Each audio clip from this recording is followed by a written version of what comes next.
విజ్ఞాన్ గారు టీడీపీ కార్యకర్తలు అసంతృప్తి ఉన్నారు. ఎందుకంటే లాస్ట్ గవర్నమెంట్ గనక మనం చూసినట్లయితే కార్యకర్తల్ని బాగా ఇబ్బంది పెట్టిన పరిస్థితి. అండ్ ఇప్పుడు కూడా అదే కార్యకర్తలు లోపల ఏముందంటే టీడీపీ వాళ్ళకంటే వైసీపీ వాళ్ళకి ఇప్పుడే ఎక్కువ పనులు జరుగుతున్నాయి. వైసీపీ వాళ్ళ పనులు ఇప్పటికీ జరుగుతున్నాయి. అయి కట్ చేయట్లేదని ఇప్పటికీ ఒక ఆరోపణ ఉంది కూటమి ప్రభుత్వం మీద. అండ్ నెక్స్ట్ నిన్న ఏవియేషన్ మినిస్టర్ రామ్మోహన్ నాయుడు గారు కూడా టెంపుల్‌కెళ్ళడం జరిగింది. ఎళ్తూ మంగ్లీని తీసుకెళ్లడం జరిగింది. మంగ్లీని తీసుకెళ్లడం అనేది అసంతృప్తి వాళ్ళకి చూడడానికి బాలేదు. టీడీపీ కార్యకర్తలకి బాలేదు అన్నట్టుగానే మనం అది పోర్ట్రేట్ అవుతుంది ప్రెజెంట్ న్యూస్‌లో. అండ్ నెక్స్ట్ 24 ఎలక్షన్ అప్పుడు మంగ్లీ కూడా ఒక పాట పాడమంటే నేను పాడను టీడీపీకి అన్నట్టు చెప్పారన్నట్టుగానే కొంతమంది కార్యకర్తలు చెప్తున్నారు. దానిపైన మీరేమంటారు? ఫస్ట్ ఎలక్షన్ ముందు మంగ్లీ నేను పాడను టీడీపీకి అని ఎందుకు అనింది అంటే దానికంటూ ఒక రీజన్ ఉంటుంది. వాటెవర్ వీళ్ళు ఎట్లా అంటే ఎవరు చిల్లరిస్తే వాళ్ళ వైపు పాటలు పాడే వాళ్ళే ఒప్పుకుందాం. కాకపోతే ఏంటంటే ఆ టైంలో ఆమె వైఎస్ఆర్సీపీకి బాగా పాడినందుకు ప్రచారం కూడా చేసింది కదా. ఫ్యాన్ కట్గా 11వ తారీఖున పోయి మీరు ఫ్యాన్ మీద ఇట్లా వేలు పెట్టండి, చల్లగా ఏసీ లాగా గాలి వస్తుంది. ఫ్యాన్ వచ్చిన తర్వాత మనం చల్లగుంటాం 5 ఏళ్ళు. ఈ ఒక్కసారికి మన జగన్మోహన్ రెడ్డి అన్నకు ఛాన్స్ ఇవ్వాలా? అవును. చేసి ఆ పాట కూడా ఏదో బాగా హిట్ అయిందని వాళ్ళు బాగా ఫీల్ అయ్యి ఆమెకు టీటీడీకి సలహాదారు అని పెట్టారనమాట. ఆ టైంలో మేము చాలా మంది వ్యతిరేకించాం. నీకు ప్రచారానికి పనికి వస్తే నువ్వు ఇంకేదన్నా ఇవ్వ, కానీ టీటీడీకి సలహాదారు ఏంటి? టీటీడీకి సలహాదారు ఫర్ ఎగ్జాంపుల్ టీటీడీకి సలహాదారు ఏం సలహాలు ఇస్తుంది మంగ్లీ? అప్పుడే ఓ పాట రిలీజ్ అయింది గిజ్జగిరి అని, నాటుకోడిని ఇటుకోసి అటుకోసి వండు పీకు అని. టీటీడీ కూడా అదే సలహాలు ఇస్తుందా? అన్నదాన సత్రంలో నాటుకోడి పెట్టమని? అంతేనా కదా? మరి ఇట్లాంటి వాళ్ళని తీసుకొచ్చి పెట్టడం ఏంటి నాకు అర్థం కాల. అంటే దాన్ని కొన్ని ఉంటాయి, టీటీడీ అంటే గౌరవించాలి, దాన్ని అలాగే ఉంచాలి, మనకు నచ్చినట్టు చేయకూడదు. ఓకే. సో వాట్ ఎవర్ అప్పుడు చాలామంది వ్యతిరేకించారు. నాట్ ఓన్లీ టీడీపీ పార్టీ వాళ్ళు అందరూ వ్యతిరేకించారు, వైసీపీ వాళ్ళు కూడా వ్యతిరేకించారు. ఓకే. అంటే అలా ఎలా ఇస్తారు? నీకు అంతగా నచ్చితే ఏదన్నా గిఫ్ట్ ఇచ్చి పడేయి, కానీ లేదు ఇంకా దేనికన్నా పెట్టుకోరు. టీటీడీకి అప్పటికి ఆవిడ పని చేసినా చెప్పినా లక్షల జీతం కొన్నాళ్ళనే వచ్చింది. అది కూడా నేను విన్నా, అదే క్వశ్చన్ అవును పడింది, కొన్నాళ్ళ వరకు పడింది. సరే కొన్నాళ్ళ మొత్తం 5 సంవత్సరాలు పడిందా విజ్ఞాన్ గారు? ఎన్ని మంత్రులు పడింది కానీ పడ్డం అయితే క్లారిటీ మరి ఖచ్చితం. ఓకే. నెక్స్ట్ ఆ తర్వాత ఈవిడ దగ్గరికి వెళ్ళి మంగ్లీ నువ్వు చాలా బాగా పాడతావు కదా, మాకు పాట పాడవా, నీకు ఎంత కావాలో చెప్పు అని అడిగితే నువ్వెంత ఇచ్చినా నేను పాడను, ఎందుకంటే నేను అక్కడ ఒక పాట పాడినందుకే వాళ్ళు నన్ను తీసుకెళ్ళి నెత్తిన పెట్టుకున్నారు, ఇప్పుడు మళ్ళీ ఇటు పాడాను అనుకో వాళ్ళు హట్ అవుతారు, ఎందుకు వచ్చిన గొడవలే, నన్ను ఇలా బతకనివ్వండి అనింది. మేము పాడమంటే పాడనంటావా, ఉండు నీ సంగతి చెప్తాం అని చెప్పేసి వాళ్ళ మైండ్లో పెట్టుకున్నారు. అదొకటి. నెక్స్ట్ ఆ తర్వాత ఆమె శ్రీకాళహస్తి టెంపుల్ దగ్గరికి వెళ్ళి గెంతింది. అవును. అలా గెంతడానికి వీల్లేదమ్మా, ఎవడిచ్చాడు నీకు పర్మిషన్? కూడా వెళ్ళడానికి లేదు. ఇప్పుడు నార్మల్ జనాలకే నువ్వు ఇక్కడ ఫోటోలు వీడియోలు ఎలా లేదన్న తర్వాత ఆ పిల్ల ఎందుకు వెళ్తుంది? ఎవడెళ్ళనిస్తాడు? అంత ధైర్యం ఎవరికి వచ్చింది, అంత అధికారం ఎవరికి ఉంది? ఆ విషయంలోనూ నిన్న మధుప్రియ కూడా అంతే కదా. అవును. సో అలా వ్యతిరేకించారు, అంతవరకు ఓకే. ఆ తర్వాత ఇంకా మంగ్లీకి సంబంధం లేదు, ఇక్కడ ఏదో రకంగా అలా సాగింది. ఇప్పుడు ఎందుకు లైమ్ లైట్లోకి వచ్చింది అంటే శ్రీకాకుళంలో సూర్య టెంపుల్ ఉంది, అరసవల్లి. రథసప్తమి రోజు మంచి వేడుకలు జరుగుతాయి.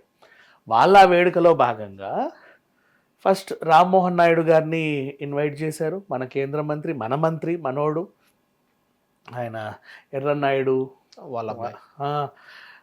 ఎర్రనాయుడు అంటే బాబు గారికి కూడా చాలా ఇష్టం, బాగా ఇష్టం. అందుకే ఈయనకి మంత్రి పదవి అప్పచెప్తే కేంద్రంలో మంచి విమానయాన మినిస్టర్ అయ్యాడు. పైగా అనర్గళంగా మాట్లాడతాడు. ఆయనది ఒక స్పీచ్ బాగా వైరల్ అయింది మొన్న, గొంతు బొంగురు పోతే సుధామూర్తి గారు వచ్చి వాటర్ ఇవ్వడం, అది ఎక్కడ పార్లమెంట్ లో. సచ్ ఏ బ్యూటిఫుల్ సిచ్యువేషన్ అది. ఇట్లా బాగుంది. ఈ అబ్బాయి కూడా బాగా మాట్లాడతాడు, మంచి పనులు చేస్తున్నాడు. ఇప్పుడు ఏపీకి బోల్డ్ అన్ని ఎయిర్పోర్ట్లు కావాలన్న ప్రతిపాదన ఉంది, తను కూడా ఏదో చేస్తున్నాడు. Okay, good. అంతవరకు మన తెలంగాణకు కావాలన్నా కూడా ఆయన్నే అడగాలి. అవును. సో చీఫ్ గెస్ట్గా ఒక అద్భుతమైన మంత్రిని పిలిచారు. నెక్స్ట్ అలాగే పాడి గెంతడానికి కూడా ఎవరైనా ఉంటే బాగుండు అని చెప్పేసి మంగ్లీని ఎందుకు ఎంచుకున్నారు అంటే, అంత పెద్ద మంత్రి వస్తున్నాడు, మన మంత్రి ఇంత గ్రాండ్గా చేసినప్పుడు 2 తెలుగు రాష్ట్రాల పాటలలో గ్రాండ్గా ఉండే వాళ్ళు ఎవరా అని చూస్తే మొన్న ఈషా ఫౌండేషన్కే వెళ్ళి పాడింది మంగ్లీ. ఆమెను తీసుకురండి అని ఎవరో సలహా ఇస్తే పిలిచారు. ఈవిడ కూడా అక్కడికి వచ్చింది. ఇక అందరూ అక్కడికి వచ్చిన తర్వాత ఈ కార్యక్రమాలన్నీ అయిన తర్వాత దేవుణ్ణి దర్శించుకోవాలి కదా. ఆయన వెళ్తూ ఉంటే జనాలు కూడా వస్తున్నారు.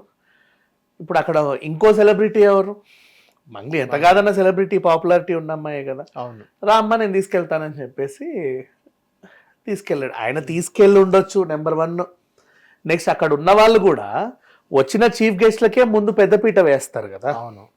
ఇప్పుడు నువ్వు నేను కలిసి ఒక గెస్ట్కి ఎక్కడికైనా వెళ్ళామంటే మన ఇద్దరిని ముందు తీసుకెళ్ళి తర్వాత వెనకాల వాళ్ళు వస్తారు.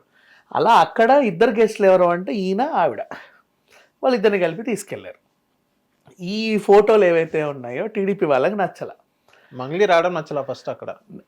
ఎందుకు అంటే నువ్వు సింగర్వి, మేము నేను సింగర్గానే చూసాం, నీతో అందరూ పాడుకోవచ్చు, పెద్ద విషయమేం కాదు, అంతే కదా. నీతో ఆ రాజకీయ పార్టీ వాళ్ళు పాడుపించుకోవచ్చు, ఈ రాజకీయ పార్టీ వాళ్ళు పాడిపించుకోవచ్చు. ఇప్పుడు బిత్తిరి సత్తి ఉన్నాడు, అన్ని రాజకీయ పార్టీలకి ప్రచారం చేస్తాడు ఆయన నచ్చితే. నల్గొండ గద్ద నరసన్ అన్ని రాజకీయ పార్టీలు పాడారు. Who ever. అవును. సో అట్లా న్యూట్రల్గా నువ్వు మాకు పాడమంటే నేను పాడపో అన్నావు, హర్ట్ అయ్యాం అక్కడ.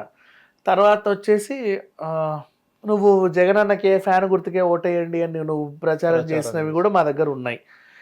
అలాంటి మంగ్లీని అసలు ఫస్ట్ వీళ్ళు ఎందుకు పిలిచారు? వైసీపీ హయాంలో ఉంటే ఆవిడని గెస్ట్గా పిలిస్తే అవును అనుకోవచ్చు. మన టీడీపీ హయాంలో ఉన్నప్పుడు మంగ్లీ తప్ప మీకు ఇంకెవరు దొరకలేదా ఫస్ట్ ఆఫ్ ఆల్ గెస్ట్గా? ఇంకెవరన్నా పిలవండి, పోనీ యాంకర్ సుమన్ పిలవండి, పెద్దగా ఉంటుంది. పోనీ ఇంకెవరన్నా పిలవండి. ఇంకా శ్రీకాకుళం యాంకర్ సుమన్ ఎందుకు పిలవాలి అంటే అప్పట్లో జయమ్మ పంచాయతీ అనే సినిమా చేసింది. అవును. మొత్తం శ్రీకాకుళం యాసే అదంతా. వాళ్ళందరూ అక్కడ సినిమా హిట్, శ్రీకాకుళం వాళ్ళు మన యాస మన సినిమా అని షూటింగ్ కూడా అక్కడే అయింది. సో వాళ్ళు అన్నారు నీకు అంత బడ్జెట్ ఉంటే ఇప్పుడు ఈవిడొచ్చే పాడాలనే ఉంది, అట్లీస్ట్ సుమొచ్చి యాంకరింగ్ చేసినా నీకు ఆ మైలేజ్ వస్తుంది, ఇంకా బాగా వస్తుంది. సో అలా చెయ్యండి. లేకపోతే ఇంకెవరైనా డీ సెలబ్రిటీలనో, లేకపోతే అనసూయ లాంటి వాళ్ళు, రష్మి లాంటి వాళ్ళు ఉన్నారు, వాళ్ళని పిలవండి.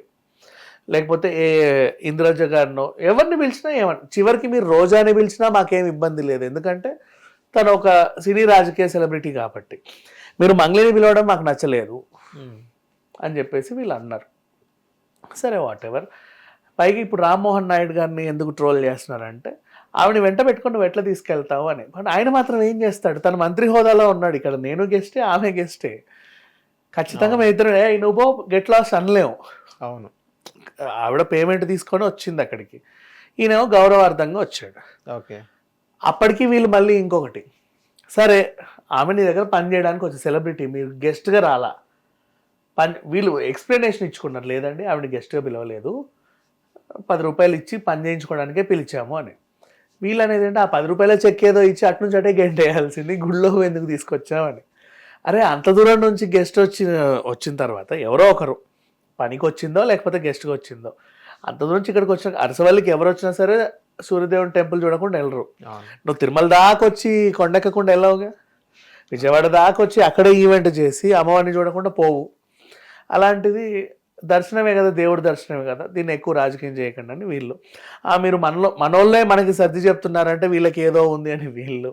సో ఈ రకంగా జరిగింది. బట్ ఒకటి మాత్రం విషయం, మంగ్లీ లాంటి వాళ్ళని పెద్దగా అంత పట్టించుకోవాల్సిన అవసరం, ఎందుకంటే ఎవరు చిల్లరిస్తే వాళ్ళ వైపున పాడుతారు వీళ్ళు. వాళ్ళకి ఎప్పుడన్నా ఎక్కువ చిల్లర వస్తాయి, ఇంకేమైనా పనులు ఎక్కువ అవుతాయి అనుకుంటే ఎవరైతే ఫేవర్ చేస్తారో వాళ్ళకి మద్దతుగా ఉండొచ్చు. ఎందుకంటే ఇప్పుడు శ్రీకాళహస్తి టెంపుల్లోకి అంటే అసలు అంత ఈజీ కాదు.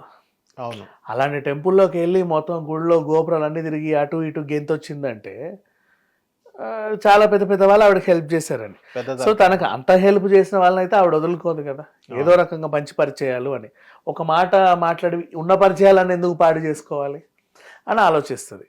ఇట్ హ్యాపెన్స్, కామన్ అయ్యింది. హిట్ టీవీ యాప్, ఇందులో short news, live news, entertainment shows, movies, digital magazines తో పాటు మీ జిల్లా వార్తలను కూడా ఫ్రీగా చూడొచ్చు. అంతేకాదు కేజీ నుంచి పీజీ వరకు విద్యార్థులకు స్కాలర్షిప్ కూడా అందిస్తున్నాం. ప్రతి వారం 10 మందికి లక్కీ డ్రా ద్వారా ఒక్కొక్కరికి 10,000 రూపాయలు అందిస్తున్నాం. ఇంకెందుకు ఆలస్యం, వెంటనే హిట్ టీవీ యాప్ ని డౌన్లోడ్ చేసుకుని ఫ్రీగా ఎంటర్టైన్మెంట్ పొందండి. Hit TV app. Hit TV app. Hit TV యాప్ని ఫ్రీగా డౌన్లోడ్ చేసుకొని ఎంజాయ్ చేయండి. మీకు నచ్చిన ఎంటర్టైన్మెంట్ కోసం హిట్ టీవీ యాప్ ని ఫ్రీగా డౌన్లోడ్ చేసుకుని ఎంజాయ్ చేయండి. హిట్ టీవీ యాప్ని డౌన్లోడ్ చేసుకుని ఆస్వాదించండి, ఆశీర్వదించండి. ఇంతమంది సెలబ్రిటీలు హిట్ టీవీ యాప్ ని డౌన్లోడ్ చేసుకోండి అని చెప్తున్నారంటే ఎంత మంచి యాప్ ఆలోచించండి. అమెరికా అమెరికా అమెరికా అమెరికాలో చదవాలనుకునే వాళ్ళకి విశ్వసనీయమైన పేరు మన శౌర్య కన్సల్టెన్సీ.